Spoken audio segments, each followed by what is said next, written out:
오늘은 왜 하나님은 우리를 기다리게 하실까요? 기다림 속에서 열매를 준비하시는 하나님, 설교 제목으로 말씀을 나누도록 하겠습니다. 본문 말씀은 사도행전 1장 4절입니다. 함께 읽도록 하겠습니다. 사도와 함께 모이사 그들에게 분부하여 이르시되 예루살렘을 떠나지 말고 내게서 들은 바 아버지께서 약속하신 것을 기다리라. 아멘. 오늘 예배 가운데 예수의 보혈이 강물처럼 흘러 넘칠 것입니다. 성령 하나님 기름 부어 주시옵소서. 그 보혈의 능력이 우리 가운데 가득 넘칠 것을 예수 이름으로 선포합니다. 우리는 기다리는 것을 참 힘들어합니다. 왜 하나님께서는 우리를 기다리게 하실까요? 왜 바로 응답하지 않으실까요? 그런데 가장 힘들게 하는 것은 기다리는 시간 자체가 아니에요. 끝이 보이지 않는 기다림입니다. 만일 하나님께서 우리에게 이렇게 말씀하시면 얼마나 좋을까요? 한 달만 기다려. 1년만 기다려. 내년에 내가 응답해 줄게. 그 기한이라도 알 수 있으면 우리는 훨씬 견디기 쉬울 것입니다. 그런데 우리 사랑하는 하나님은 약속은 분명하게 주시지만 날짜를 말씀하시지 않으십니다. 그래서 기다림이 길어질수록 우리 마음 가운데는 질문이 생깁니다.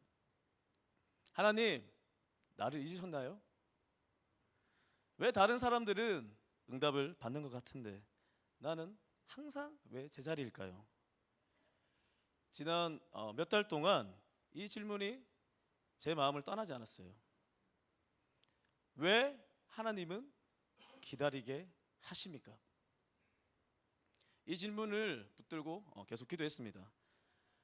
그러던 중에 예전에 담임 목사님께서 선포하셨던 그 기다림, 키워드에 관련된 설교를 다시 듣게 되었어요.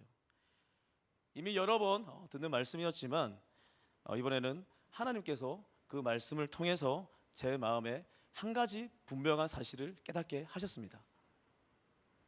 하나님께서는 기다림을 통해 먼저 우리의 뜻을 하나님 뜻에 정렬하게 하십니다. 우리가 원하는 때보다 그 하나님의 때를 신뢰하게 하십니다. 우리의 계획보다 하나님의 계획이 더 선하다는 것을 몸소 깨닫게 하시는 거예요. 겉으로는 아무 변화가 없어 보입니다. 기도는 계속 부르짖어 기도하는데 문이 열리지 않아요. 상황은 그대로이고 문제는 여전한 것처럼 보입니다. 더 상황이 악화되기도 합니다. 그러나 성경은 전혀 다른 영적 원리를 말합니다. 먼저 우리의 뜻을 그 하나님의 뜻에 맞추십니다. 내 계획보다 하나님의 계획이 더 선하다는 것을 알게 하십니다. 그리고 내가 의지했던 것들을 하나씩 하나씩 다 내려놓게 하셔요. 사람을 의지했던 그 마음들, 돈을 의지했던 마음들, 내 경력을 더 의지했던 마음들, 내 능력을 붙들었던 그 마음들을, 그 모든 것들을 기다림 속에서 드러납니다. 그리고 하나님 우리에게 질문을 하셔요. 정말 나를 믿느냐? 정말 나를 신뢰해? 그래서 기다림은 단순히 시간이 흘려가는 과정이 아닙니다. 하나님께 주도권을 돌려드리는 시간입니다. 내 손으로 해결하려고 했던 그 모든 것들을 내려놓고 하나님 손에 맡기는 거예요. 모세가 호렙산에서 그리고 여호수아가 약속의 땅에서 발에 신을 벗었던 것처럼 우리의 자아를 내려놓아야 됩니다. 우리의 생각을 내려놓아야 돼요. 십자가를 중심에 두고 내 정과 욕심을 십자가에 못 박아야 되는 것입니다. 결국 기다림은 무작정 시간을 견디는 과정이 아니라 나의 부족한 믿음을 빚어가는 과정입니다. 하나님은 기도에 응답만 준비하시는 것이 아니죠. 그 응답을 감당할 사람을 만드십니다. 그래서 기다림의 그 시간 속에 하나님께서는 우리를 변화시키시는 거예요. 그리고 기다림은 우리 안에 숨겨져 있던 것들을 드러나게 합니다. 두려움이 드러나요. 결국 내가 무엇을 의지했는지, 어떻게 살아왔는지 드러납니다. 내가 하나님보다 더 붙들었던 게 무엇인지 드러나게 되는 거예요. 성경은 그것을 우상이라고 합니다. 하나님보다 더 신뢰했던 것들, 하나님보다 더 의지했던 것들, 내가 하나님보다 더 붙들고 있었던 것들을 우리는 우상이라고 하는 거예요. 그래서 우리 하나님은 기다리게 하시는 것입니다. 그 우상을 내려놓길 바라시는 거예요. 성경을 보면 하나님은 약속을 주신 뒤에 곧바로 응답해 주신 적이 거의 없어요. 거의 없어요. 아브라함도 기다렸습니다. 요셉도 18년을 기다렸어요. 모세도 기다렸습니다.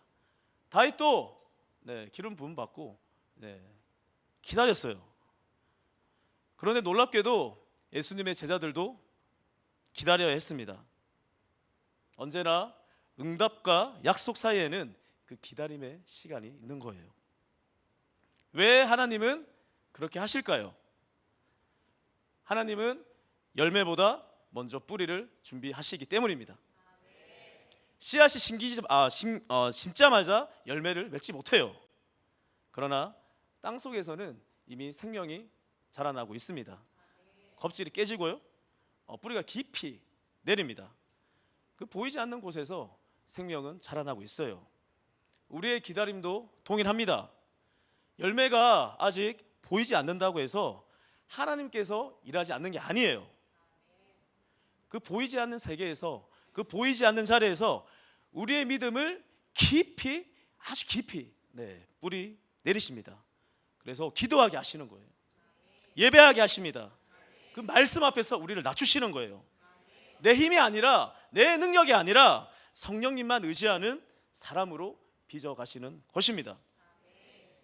오늘 본문의 제자들도 바로 그 기다림의 시간을 지나고 있었습니다. 예수님께서는 부활하시고 제자들에게 나타나셔서 그 하나님 나라의 일을 선포하십니다. 그리고 승천하셔요. 제자들은 당장 세상으로 나가서 복음을 전해야 할 것처럼 보였어요. 그런데 예수님은 먼저 이렇게 말씀을 하십니다. 사도행전 1장 4절입니다. 함께 읽을게요. 시작. 사도와 함께 모이사 그들에게 분부하여 이르시되 예루살렘을 떠나지 말고 내게서 들은 바 아버지께서 약속하신 것을 기다리라. 아멘. 예수님께서 예루살렘을 떠나지 말고 아버지께 약속한 성령의 세례를 기다리라고 하셔요. 그렇다면 왜 예수님께서는 제자들을 세상에 보내기 전에 기다리게 하셨을까요? 그 기다림 속에서 하나님은 무엇을 준비하고 계셨고 오늘 우리의 기다림 속에서도 무엇을 이루고 계실까요? 오늘 하나님께서 사도행전 1장과 2장 말씀을 통해서 그 질문에 영적인 원리를 말씀해 주십니다. 첫째로 하나님은 순종하는 공동체를 만드십니다. 준비하셔요. 사도행전 1장 12절입니다. 함께 읽겠습니다. 제자들이 감람원이라 하는 산으로부터 예루살렘에 돌아오니 이 산은 예루살렘에서 가까워 안식일에 가기 알맞은 길이라. 예수님께서 부활 승천하신 후에 제자들이 가장 먼저 한 일은 무엇입니까? 그들은 예루살렘으로 돌아왔어요. 제자들은 예루살렘을 떠나지 말고 그 떠나지 말라는 예수님의 말씀 때문에 예루살렘으로 돌아왔습니다. 그런데 예루살렘은 편안한 곳이 아니에요. 예수님께서 체포되신 곳입니다. 재판을 받으신 곳이고요, 십자가에서 죽으신 곳입니다. 위험한 장소예요. 인간적으로 생각하면 갈릴리로 돌아가는 게 훨씬 안전했어요. 그러나 예수님께서는 말씀하십니다. 예루살렘을 떠나지 말라. 제자들은 자신의 그 생각, 자신의 그 판단보다는 그 말씀을 선택했어요. 여기서 하나님은 우리에게 믿음이 무엇인지 말씀해 주십니다. 믿음은 말씀에 순종해서 한 걸음 한 걸음 한 걸음 움직이는 것입니다. 실제적인 것이에요. 히브리 저자는 히브리서 11장 8절에 아브라함에 대해서 이렇게 증언을 해요. 히브리서 11장 8절입니다. 함께 읽도록 하겠습니다.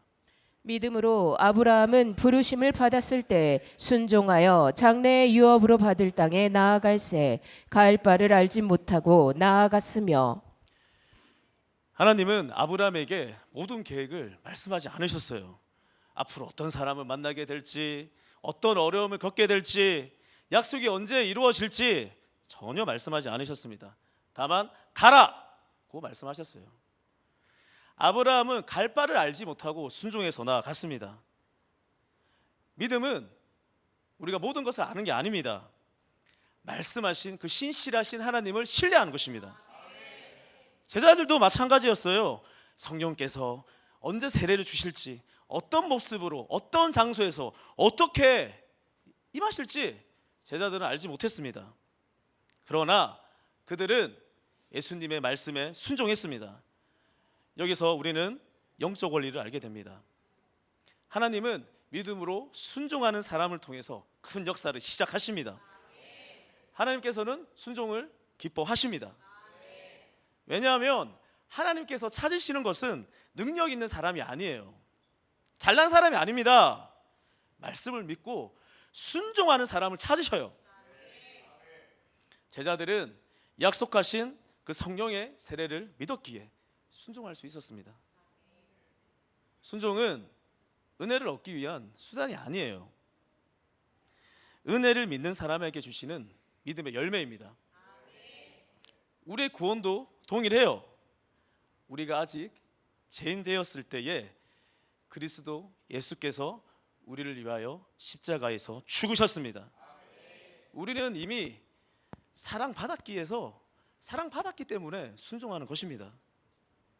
예수님께서도 그 아버지의 뜻 앞에서 이렇게 기도를 했습니다. 마태복음 26장 39절입니다. 함께 읽겠습니다. 조금 나아가사 얼굴을 땅에 대시고 엎드려 기도하여 이르시되 내 아버지여 만일 할만하시거든 이 잔을 내게서 지나가게 하옵소서. 그러나 나의 원대로 마시옵고 아버지의 원대로 하옵소서 하시고. 아멘. 그 순종의 끝에는 십자가가 있었습니다. 상상할 수 없는 고통을 당하고 죽어야 했어요. 그러나 십자가는 끝이 아니라 부활의 시작이었습니다. 이제 제자들은 그 길을 따라갑니다. 자신의 안전보다 그 하나님의 약속을 선택해요. 사랑하는 성도 여러분, 기다림의 첫 번째 믿음은 특별한 일을 하는 게 아니에요. 말씀하신 자리로 돌아가는 것입니다. 응답이 보이지 않아도 예배하는 자리로 나아가는 것입니다. 상황이 이해되지 않아도 그 하나님 주신 말씀을 붙들고 나아가는 것이에요. 기도의 자리에서 기도하는 것입니다. 항상 새로운 일은 말씀을 완벽하게 이해하는 것이 아니고 이 말씀을 신뢰해서 순종하고 한 걸음 한 걸음 옮기는 사람에게서 시작되었어요. 오늘 하나님께서도 우리에게 요구하시는 것도 거창하지 않습니다. 다시 기도해라. 다시 예배해라. 다시 나와서 전도해라. 다시 용서해라. 다시 말씀으로 돌아와라. 두려워하지 말고 내가 말한 자리에 머물러라. 이 한 걸음의 순종을 통해서 하나님께서는 우리를 준비하시고 약속한 일들을 이루어 가시는 것입니다. 하나님은 오늘도 말씀을 통해서 그 말씀을 따라 순종하며 나아가는 사람을 사용하실 것입니다. 우리는 기도의 자리와 그 예배 자리를 끝까지 지킬 것입니다.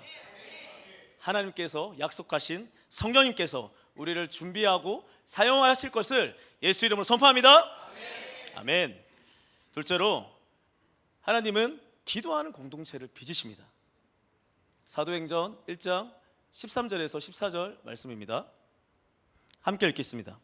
들어가 그들이 유하는 다락방으로 올라가니 베드로, 요한, 야고보, 안드레와 빌립, 도마와 바돌로메, 마테와 및 알페오의 아들 야고보, 셀롯인 시몬, 야고보의 아들 유다가 다 거기 있어 여자들과 예수의 어머니 마리아와 예수의 아우들과 더불어 마음을 같이하여 오로지 기도에 힘쓰더라. 아멘.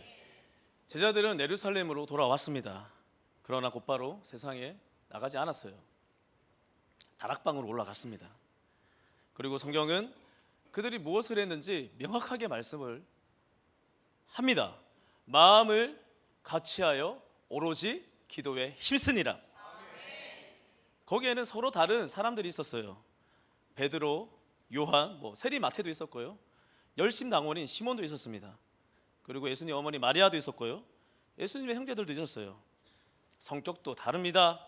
자라는 환경도 달라요. 생각하는 방식도 다릅니다. 그런데 성경은 그들을 이렇게 표현합니다. 마음을 같이 하였다. 마음을 같이 하였다. 이것이 교회입니다. 이것이 교회입니다. 예수 그리스도 때문에 하나된 사람들이 교회인 것이에요. 그리고 그들은 마음을 같이하여 오로지 기도에 힘씁니다. 기도는 우리가 하나님을 설득하는 시간이 아니에요. 기도는 하나님의 뜻을 내 계획에 맞추는 시간도 아닙니다. 기도는 우리의 마음이 그 하나님의 뜻 안으로 들어가는 시간입니다. 우리는 기도하면 환경이 먼저 변화되기를 기대하죠. 환경이 변화되길 기도합니다. 그런데 하나님께서는 이 환경보다 그 기도하는 사람을 변화시키는 거예요.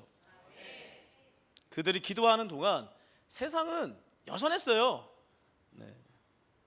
위험했습니다. 복음 전하다가 죽을 수도 있어요. 그러나 달라진 것이 있습니다. 기도하는 사람들이 달라졌어요. 도망쳤던 사람들이 다시 모였습니다. 누가 더 큰지 싸우던 사람들이 서로를 품기 시작했어요. 두려움에 사로잡혀 있었던 사람들이 그 성령의 세례를 사모하는 공동체가 되었습니다. 하나님께서는 이 상황보다 먼저 사람을 만들고 계셨던 것입니다. 이것이 바로 하나님의 영적 원리예요. 하나님은 문제를 해결하기보다는 그 전에는 문제 앞에서 흔들리는 우리의 믿음을 붙드십니다. 환경을 열어주시기 전에 하나님보다 방법을 더 의지했던 우리를 돌이키시는 거예요. 이번 설교를 준비하면서 계속 떠오르는 한 가정이 있었습니다. 작년 이브 이교구의 한 집사님 가정인데요. 집사님의 아버님은 해병대, 남자들은 다들 놀라실 거예요. 해병대 수색대대에서 33년을 근무하셨습니다. 그렇게 나라를 헌신하셨어요. 그런데 제대 이후의 삶은 너무나 힘드셨어요. 왜냐? 연금을 포기하고 그 돈을 일시불을 받았어요. 그런데 모든 돈을 다 사기 당하셨어요. 가정도 2번이나 깨집니다. 이 사람의 눈에는 실패한 인생으로 보여요. 그렇게 시간이 지나고 3년 전에 암에 걸리십니다. 이 선생님은 모든 것이 끝났다 생각하셨어요. 그런데 하나님은 그때부터 일하기 시작하셨습니다. 그 아버님을 하나님께서는 교회로 인도하셨어요. 그리고 예수님을 영접하셨습니다. 그리고 새벽기도 자리를 나가게 되셨어요. 몸은 정말 약했지만 선교의 부르심에 단기 선교도 갔다 오셨습니다. 하나님 먼저 그 병을 고치지 않으셨어요. 형편을 바꾸지 않으셨습니다. 잃어버렸던 돈을 다시 돌려주시지 않으셨어요.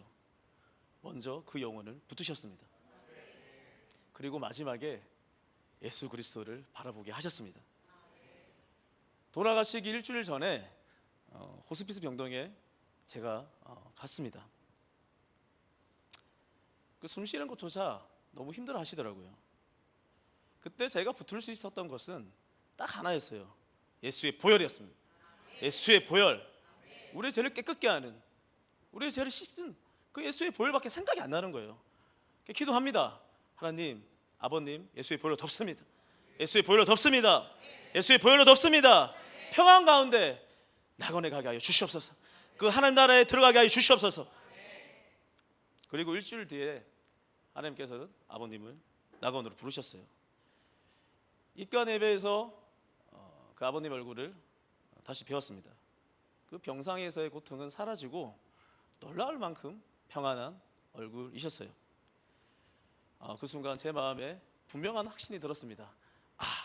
하나님 나라에 가셨구나. 네, 예수님 품에 안겨 계시는구나. 그런데 여러분, 제가 받은 가장 큰 은혜는 따로 있었어요. 이 집사님, 이 선생님의 두 분의 따님이었어요. 두 딸이 기다렸어요. 평생 기다렸습니다. 아버지를 위해서 평생 기도했어요. 눈물로 기도했습니다. 그 아버님이 예수 믿고 구원받기를 그렇게 눈물로 기도했어요. 사람의 눈에는 전혀 변화가 안 보입니다. 그러나 하나님은 그 보이지 않는 그 영적인 세계에서 쉬지 않고 일하고 계셨던 거예요.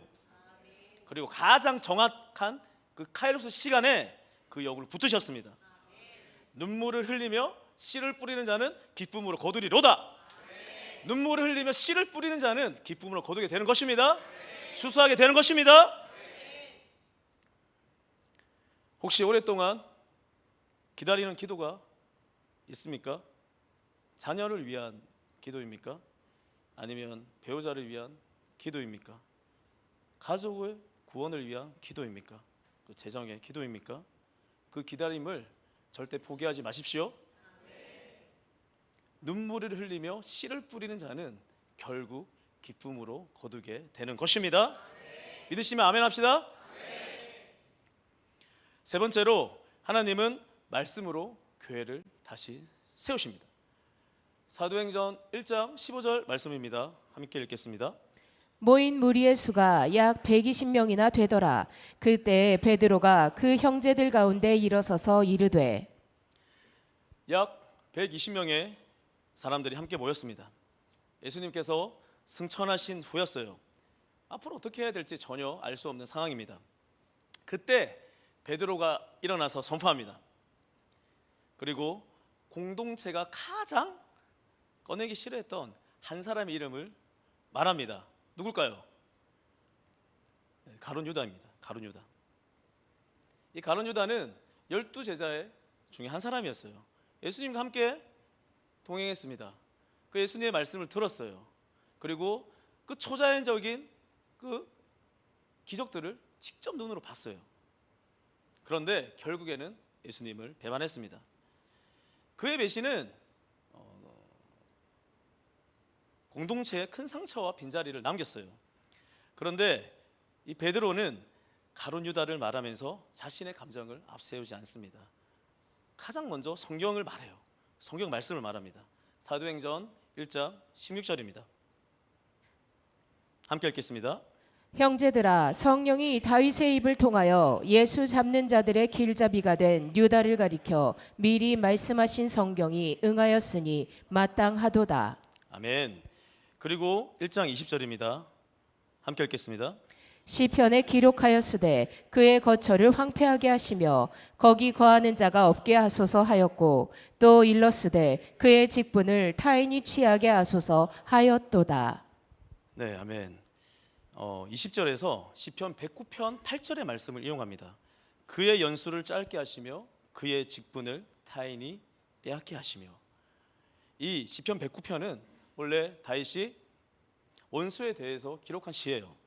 그러나 베드로는 성령의 그 인도하심 가운데 이 말씀을 가룟 유다에게 적용합니다. 가룟 유다의 배신과 그 사도직 상실이 하나님 말씀 앞에서 이미 예표되어 있음을 선포해요. 여기서 우리는 중요한 영적인 원리를 발견하게 됩니다. 하나님은 상처보다 말씀을 먼저 붙들게 하십니다. 사람은 실패할 수 있어요. 공동체 안에도 상처가 생길 수 있습니다. 그런데 사람의 실패가 그 하나님의 계획을 실패하게 만들지는 못해요. 이 원리는 십자가에서도 동일하게 나타났습니다. 사람들은 예수님을 십자가에서 못 박았습니다. 그러나 하나님은 그 십자가를 죄인들을 구원하는 생명의 길로 바꾸셨어요. 베드로 자신도 그 증인이었습니다. 베드로는 예수님을 3번이나 부인했어요. 하지만 부활하신 예수님은 다시 베드로에게 찾아오십니다. 왜 나를 배신했냐? 그렇게 예수님께서는 말씀하지 않으셨어요. 요한의 아들 시몬아, 내가 나를 사랑하느냐? 요한의 아들 시몬아, 내가 나를 사랑하느냐? 내 양을 먹이라. 내 양을 치라. 내 양을 먹여라. 이것이 복음입니다. 복음은 실패하지 않는 사람을 만드는 게 아니에요. 실패한 사람을 다시 세우시는 하나님의 능력입니다. 그래서 베드로는 유다의 실패 때문에 공동체가 끝났다고 말하지 않습니다. 한 사람은 떠났지만 예수 그리스도는 여전히 교회의 머리가 되십니다. 그래서 공동체는 그 말씀 앞에서 정렬되게 되는 것입니다. 기도했던 공동체는 이제 말씀으로 하나님의 뜻을 확인해요. 그리고 사람을 그 세우는 일조차도 자신의 판단으로 하지 않습니다. 하나님께 맡깁니다. 사도행전 1장 26절입니다. 제비를 뽑아 마띠아를 얻으니 그가 11 사도의 수에 들어가니라. 중요한 것은 단순히 12 사도의 숫자를 채운 게 아닙니다. 하나님께서 교회의 그 사명을 계속 이어가셨던 거예요. 사람은 떠날 수 있습니다. 그리고 사람은 실패할 수 있습니다. 그러나 하나님께서 우리에게 맡기신 사명은 절대 실패가 없습니다. 그래서 교회는 사람을 바라보는 공동체가 아닙니다. 사람을 의지하는 공동체가 아니에요. 예수 그리스도를 바라보고 예수 그리스도를 의지하는 공동체입니다. 사람은 변하지만 예수 그리스도는 어제나 오늘이나 동일하십니다. 교회의 주인은 사람이 아니라 예수 그리스도십니다. 믿으시면 아멘 합시다. 네, 마지막입니다. 하나님은 약속하신 성령으로 그 증인의 시대를 여십니다. 사도행전 2장 1절 말씀입니다.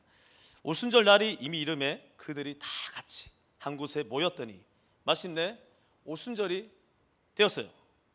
왜 성령께서는 오순절 날에 임하셨을까? 오순절은 첫 열매를 드리는 그 초실일부터 50째 되는 날입니다. 그런데 하나님께서 바로 이날 성령을 부어 주셨습니다. 예수님께서는 6월절에 어린 양으로 십자가에서 죽으셨습니다. 고린도 전서 5장 7절 말씀인데요. 너희는 누룩 없는 자인데 새 덩어리가 되기 위하여 묵은 누룩을 내버리라. 우리의 6월절 양 곧 그리스도께서 희생되셨느니라.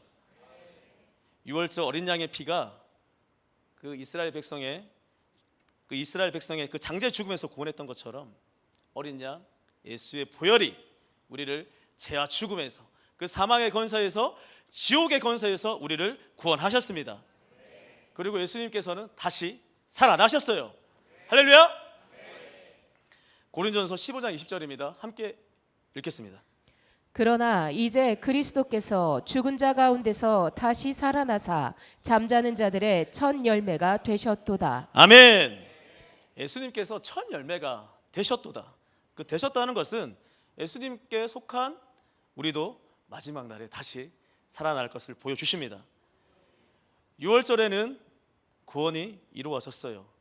부활을 통해서 새 생명이 들어왔습니다.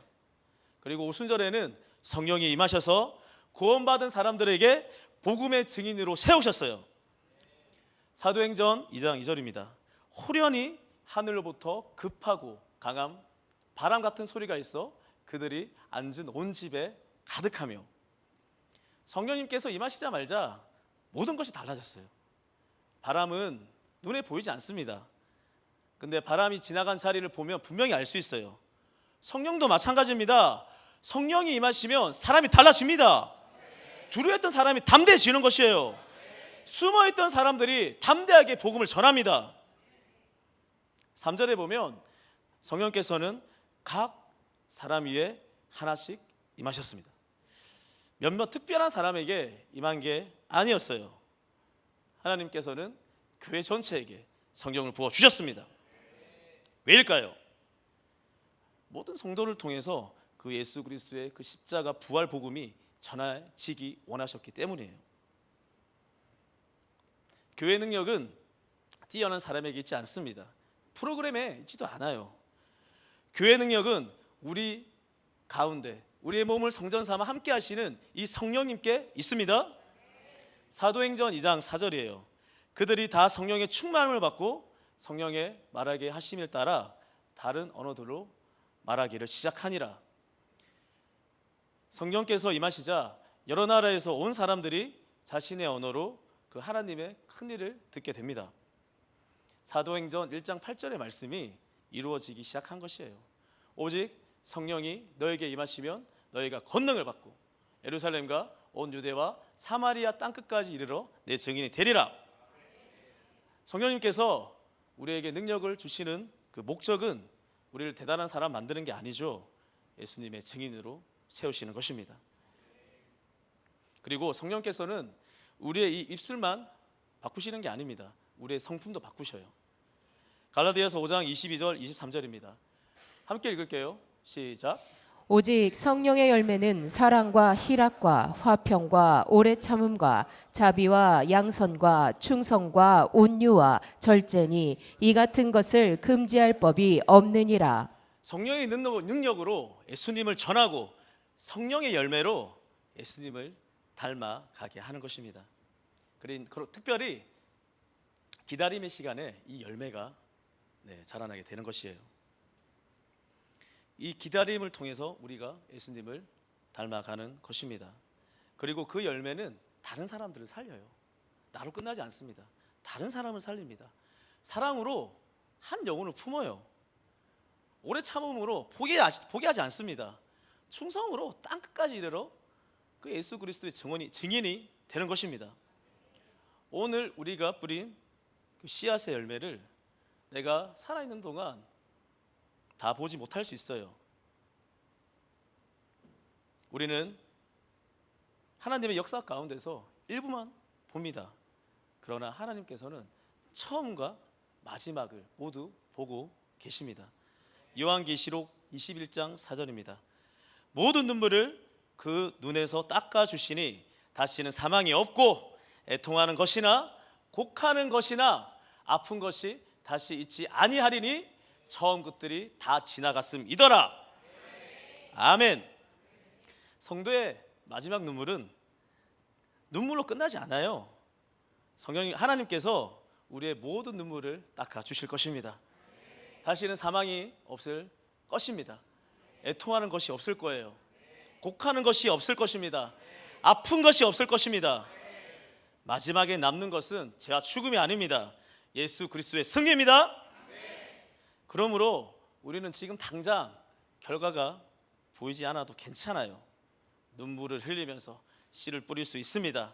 열매가 더디 보여도 포기하지 않을 수 있습니다. 내가 그 열매를 다 보지 못한다 하더라도 끝까지 충성할 수 있습니다. 왜입니까? 우리가 뿌린 씨앗을 자라게 하시는 분도 하나님이시고 마침내 열매를 거두게 하시는 분도 하나님이시기 때문입니다. 오늘 우리는 우리에게 맡겨진 자리에서 씨를 뿌립시다. 사랑으로 뿌리고 눈물로 뿌리고 기도로 뿌리고 복음으로 뿌립시다. 그리고 그 마지막을 하나님께 맡겨 드립니다. 우리가 다 보지 못해도 하나님께서는 이루십니다. 우리가 끝까지 가지 못해도 하나님은 그 일을 완성하십니다. 오늘도 한 영혼을 품으시기 바랍니다. 오늘도 복음의 씨앗을 뿌리시기 바랍니다. 오늘도 주님 앞에 충성하시기 바랍니다. 우리의 눈물을 닦아주시고 모든 것을 새롭게 하실 그날까지 끝까지 믿음으로 씨앗을 뿌리는 저와 여러분이 되기를 예수 이름으로 축복합니다. 아멘. 네, 예배팀 올라오십시오. 하나님은 멀리 계시는 분이 아니세요. 그 십자가의 죽으심과 부활로 자신의 그 신실하심을 이미 보여주셨습니다. 성령으로 우리 가운데 거하셔요. 오늘 우리는 무엇을 기다리고 있습니까? 그 자녀의 변화를 기다리십니까? 병이 낫기를 기다리십니까? 재정 때문에 힘들어서 그 재정의 문이 열리시길 기다리고 계십니까? 오늘 다시 말씀하신 그 자리로 돌아가시기 바랍니다. 순종의 자리로 돌아가시길 바랍니다. 기도의 자리로 돌아가시길 바랍니다. 그 예배의 자리로 돌아가시길 바랍니다. 한 영혼 구원하는 그 전도의 자리로 돌아가시길 바랍니다. 눈물을 흘리며 씨를 뿌리는 자는 기쁨으로 거두게 하실 것입니다. 기쁨으로 거둘지어다. 기쁨으로 거둘지어다. 하나님께서 우리의 모든 눈물을 닦아 주실 것입니다. 모든 영광 우리 하나님께 올려드리겠습니다.